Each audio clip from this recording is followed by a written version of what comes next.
प्यारे बच्चों नमस्कार। मैं हूं सत्येंद्र सर और पुनः तैयार हो चुका हूं आप सभी की सेवा में। जैसा कि हमने आप सभी से कहा था कि भाई अगर आपने अच्छा रिस्पॉन्स किया और पूछे गए प्रश्नों का जवाब अच्छा दिया तो हम ज्वाइंट्स का सेशन आप सभी तक पहुंचाएंगे और आपने ज्वाइंट्स के सेशन के लिए वो कार्य किया। आपने हमारे द्वारा पूछे गए प्रश्नों के भी अच्छे खासे जवाब दिए। बस यही सेम स्ट्रेटेजी, सेम ऊर्जा आप में बनी रहेगी तो जाहिर सी बात है कि मैं कुछ ना कुछ आपके लिए जरूर अच्छा करता रहूंगा, ये ध्यान रखना। आइए फिर आज हम जोड़ का अध्ययन करेंगे। जोड़ होते क्या है देखो ध्यान से। संधि वह स्थान है जहां दो हड्डियां, ध्यान दे, जहां दो हड्डियां या दो या दो से अधिक अस्थियां आपस में जुड़ती हैं। जैसे आप सभी ने ये पढ़ा था हमारे द्वारा ही कि सर देखो ज्वाइंट्स में आप देखोगे ये हमारे पास कौन थे, जोड़, दो हड्डियां हैं और इन दोनों हड्डियों के मध्य में कोई ना कोई कोरिलेशन होगा। और अगर ये दोनों मान लो कार्टिलेज के थ्रू जुड़ रही हैं, मान लो कि ये उपास्थियों के थ्रू जुड़ रही हैं, ये देखो जिसने इन्हें जोड़ा होगा आपस में वही कहलाते हैं जोड़। और ये ध्यान रखना ये क्या हो गए जोड़। हालांकि जैसे हड्डी को जो हड्डी से जोड़ता था वो लिगामेंट था, वो अस्थि ऊतक था, ये ध्यान रखना। अब मेरे प्यारे बच्चों इसने कहा कि ये जोड़ जो होते हैं वो सहारा देते हैं। बोलो जैसे आप गिर रहे थे, जैसे ऐसे गिरने लगे, ये देखो मुड़ गया, मुड़ गया, यही जोड़ था, क्या हुआ, मुड़ गया, तत्काल रुक गए। अगर ये ऐसे रहता तो ऐसे हो जाते हम लोग, मजा आता क्या, चोट आ सकती थी, ये ध्यान रखना। स्थिरता बनाए रखना, जोड़ स्थिरता बनाए रखते हैं। उसके बाद गति प्रदान करना, सर मूवमेंट भी देने का ये काम करते हैं, इस बात का भी तुम्हें ध्यान रखना है। एक चीज इस बच्चे को ध्यान रखना है, ठीक है। दूसरी महत्वपूर्ण बात, बच्चे जुड़ने के जो प्रकार हैं वो कौन कौन से हैं। जैसे हड्डी को हड्डी से जोड़ा जाता है, आपने देखा कि सर लिगामेंट ने जोड़ा था। हड्डी को उपास्थियों से जोड़ देंगे, हड्डी मसल से जुड़ती हैं, आपने पढ़ा था। तो मुझे ये कमेंट करके दो क्वेश्चन बताओ, दो बताना जरूर कि हड्डी को मांसपेशियों से जोड़ने वाला ऊतक कौन सा होता है, ये बताना। और हड्डी को हड्डी से जोड़ने वाला ऊतक कौन। दो क्वेश्चन, हड्डी को हड्डी से जोड़ने वाला, हड्डी को उपास्थि से जोड़ने वाला। सर संधियों के जो प्रकार है, जैसे अचल संधियां हैं, उपास्थि संधियां हैं और पूर्ण संधियां हैं। तीन प्रकार की संधियां देखने को मिलती है। तो तीन तरह की जो संधि है इनको हम फाइबर ज्वाइंट्स बोलेंगे, इन्हें हम कार्टिलेजियस ज्वाइंट्स बोलेंगे और इनको मैं पूर्ण संधि यानी साइनोवियल ज्वाइंट्स के नाम से जानते हैं, ये ध्यान रखना। यानी एफसीएस, क्या, एफसीएस ऐसे याद रखना, फस ऐसे ध्यान रखना, ओके। अब देखो अचल संधियां, रेशेदार जोड़ कहते हैं इन्हें, फाइबर ज्वाइंट्स कहते हैं सर इन्हें। ये संधियां वहां पाई जाती हैं जहां कठोर आवरण होते हैं। ये संधियां स्थिर होती हैं। खोपड़ी की हड्डियों के मध्य की संधि आपकी अचल संधि की उदाहरण है। कमेंट करके बताना फिर प्यारे, खोपड़ी में कितनी हड्डियां होती हैं, तभी तो हड्डियां जुड़ेंगी ना एक दूसरे से। तो खोपड़ी में हड्डियों की संख्या कितनी होती है ये आप मुझे कमेंट करके बताने वाले हैं, ठीक है। तो आप मुझे कमेंट करके बताइएगा कि सर खोपड़ी में हड्डियों की संख्या कितनी है, ये ध्यान दें। उपास्थि संधि, ये संधियां थोड़ा चलायमान होती हैं, ठीक है। इनमें हड्डियां उपास्थियों से जुड़ी होती हैं, ठीक है। जैसे रीढ़ की हड्डी और के मध्य की संधि, कॉक्सिल और फीमर के मध्य की संधि। जिसने कहा सर ये स्लाइटली मूवेबल होती है। स्लाइटली मूवेबल का मतलब थोड़ा सा चलायमान होती है। जैसे देखो मैं खड़ा हुआ, अब देखो ये shock shock shock shock, slightly movable. अगर ये ना होती तो फिर हम डांस कैसे कर पाते। अगर हमें झुकना होता ये तो झुक पाते ना, झुक पाते। तो मैं डांस करना होता है ऐसे करके कमर पे रख के ना, ऐसे ऐसे आदमी करता है, तो कैसे कर पाते आप, क्या ये संभव था, नहीं। इसलिए ध्यान रखना कि हम जिनके सहारे से डांस वगैरह करते हैं, जो हम हल्का सा मूवमेंट अपने अंदर लाते हैं, उनको हम लोग क्या नाम देते हैं सर, उनको नाम हम देते हैं, आप ध्यान रखना, उनका बड़ा प्यारा नाम है सर, नाम उपास्थि संधि। क्लियर रहेगी, ये फैक्ट आपको मिल जाएगा। और ये रीढ़ की हड्डियों में कॉक्सिल और फीमर के मध्य देखने को मिलती है। अगला देखो ध्यान से, synovial joints, this is two important, सबसे ज्यादा महत्वपूर्ण। एलटी एग्जाम में भी इस बार पूछा था, यहाँ से क्वेश्चन मेंस में भी आ सकते हैं, ये ध्यान। बोले पूर्ण संधि, ये संधियां पूर्णतया चलायमान होती है। जैसे आप यहाँ देख रहे हो, देख पा रहे हो, अब देखो है ना, पूरी तरह से मूवेबल होती है ये, बोले यस है। तो जो ज्यादा मूवेबल होंगी वही होंगी पूर्ण, पूर्ण है, ये कंप्लीट है। क्लियर?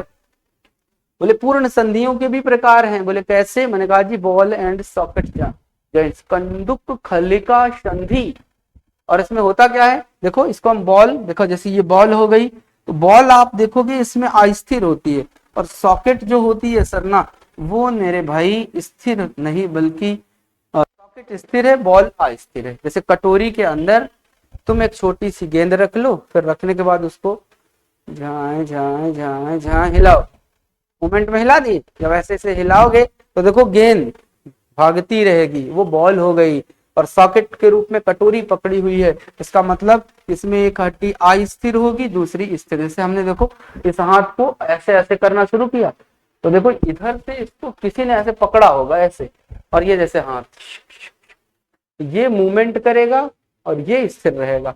इसमें देखो एक हड्डी हमने बनाई है, ये स्थिर है, और ये हड्डी को हमने ऐसा कुछ बना दिया था कि सर ये स्थिर ना रहे, ये हड्डी अस्थिर रहे। देखो जैसे जैसे आप अगर चाहोगे तो आप इनमें मूवमेंट ला सकते हो। देखो मैं ला रहा हूं मूवमेंट, देखो ये शॉक शॉक, देख रहे हो ये क्या हो गई, ये सर कैसी है सर, सर ये अस्थिर हड्डी है, देख पा रहे हो ना, झमा झम झमा झम झमा झम झमा झम झमा झम झमा झम चिरुआ, देख रहे हो?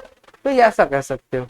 उसके बाद इनमें एक हड्डी स्थिर तथा दूसरी हड्डी गतिमान होती है, जैसे कंधे की संधि और कूल्हे की संधि। कंधा हमने दिखा दिया, कूल्हा चूंकि बैकबोन के सॉरी कमर के नीचे के एरिए में है, थोड़ा सा जहां तक कैमरा नहीं पहुंच पा रहा है, आप अपने अपने कूल्हे को स्पष्ट कर लीजिएगा, ठीक है। उसके बाद देखो एक है बच्चों हिंज ज्वाइंट कब्जा संधि। बोला एक ही दिशा में चलायमान है, जैसे दरवाजे में कब्जा, जैसे हाथ में देखो कब्जा, इसको क्या करोगे तुम ऐसे लाके मोड़ लोगे। अब ये बताओ क्या तुम इसको ऐसे मोड़ के लाए, क्या नीचे ऐसे मुड़ सकता है क्या? बोले ना, ऐसे नहीं मुड़ेगा, ये ध्यान रखिए। इसने कहा सर एक ही दिशा में चलायमान संधि, चल रहा देखो एक ही दिशा में। बोले कोहनी और घुटने की संधि, बोले सर जैसे उंगली और अंगूठे की संधि, इस तरह से ये ध्यान रखना एक चीज को। दूसरा इसने कहा सर पाइवॉट ज्वाइंट खूंटी संधि, अपने अक्ष के परितः घूमना, जो अपने अक्ष के परितः घूम रहे, जैसे गर्दन की संधि। अब गर्दन की संधि देखो क्या है कि जैसे आपने वो देखा था ना दरवाजा वाली संधि, अभी पढ़ा था हम लोगों ने, कौन सी? Hinge joint. देखो हिंस ज्वाइंट में आपने आपने यहाँ देखा जैसे गर्दन की संधि। अब गर्दन को कैसे अगर तुम्हें ना करना हो किसी को तो ऐसे ऐसे करते हो ना, यही है गर्दन संधि, देख रहे हो ना, अपने अक्ष के परितः। कोई वस्तु कैसे घूमती है? ऐसे ऐसी तो घूमती है क्या? कोई वस्तु ऐसे ऐसे घूमती है क्या? ऐसे नहीं। अगर किसी को मना करना है ना ना ना ना ना ना ना, तो ये ध्यान रखना।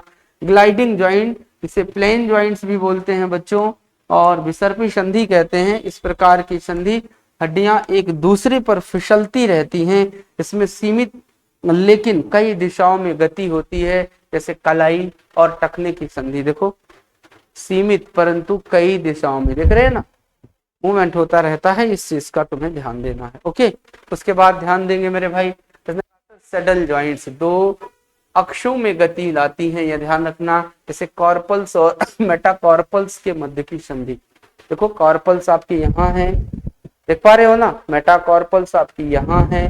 इस तरह से कॉर्पल्स और मेटाकॉर्पल्स जो मूवमेंट लाएंगी वो आपको कौन सी संधि की ओर ले जाएंगी? आप बोल देना कि सर कॉर्पल्स और मेटाकॉर्पल्स हमें ले जाएंगी सैडल ज्वाइंट्स की ओर। एक होता है सर इलिप्सॉइड ज्वाइंट्स, कलाई और उंगलियों की संधि। एक अच्छा हमारा प्रश्न यहीं से आ गया यार, हमारे शरीर में सबसे ज्यादा हड्डियां कहाँ पाई जाती हैं? ये तुम मुझे बता देना। और अगर तुम कल वाला सेशन को बढ़िया देखे थे, अच्छा खासा देखे होगे ना, तुम्हारे पास एक क्वेश्चन और होगा, हमारे शरीर में सबसे ज्यादा मांसपेशियां कहाँ पाई जाती हैं, ये भी तुम्हारे पास प्रश्न होगा। और अगर ये होगा तो फिर मुझे बताना। आओ दूसरी महत्वपूर्ण बात, इसने कहा सर इस एलिप्सॉइड, इसने कहा कलाई और उंगलियों के मध्य की संधि। देखो ये रिस्ट है, ये उंगली है, आप देखोगे इसको ले आओगे, देख रहे हो, देख पा रहे हो। हालांकि अंगुलियों के मध्य की संधि कब्जा संधि का भी उदाहरण है, यहां दिमाग में रखना। तो कलाई और अंगुलियों की संधि, या हम कह सकते हैं अंगुली, अंगूठे और मेटाकार्पल्स के मध्य की संधि। मुझे ये कमेंट करके तुम बताना बच्चों की मेटाकार्पल्स की संख्या कितनी होती है। और अगर आपने ये मुझे बताया तो मुझे बहुत खुशी होगी। सेशन अच्छा लगा हो तो एग्जाम दर्शन को अपना प्यार देना, लाइक शेयर और सब्सक्राइब करना अपने दोस्तों के साथ, और भी भेजते रहना, सेशन को अच्छे से मजबूती देते रहना, जिससे कि हमें एक ऊर्जा मिलती रहे और हमारे अंदर एक सकारात्मक ऊर्जा का संचार रहे, जिससे कि हम सभी आप सभी तक कुछ ना कुछ पहुंचाए। कल आप किस मुद्दे पर चाहते हैं कि वीडियो बने, ये आज का सेशन देखने के बाद कमेंट जरूर कर देना, और हमारे द्वारा पूछे गए सभी प्रश्नों का भी जवाब तुम्हें अत्यंत आवश्यक है देना।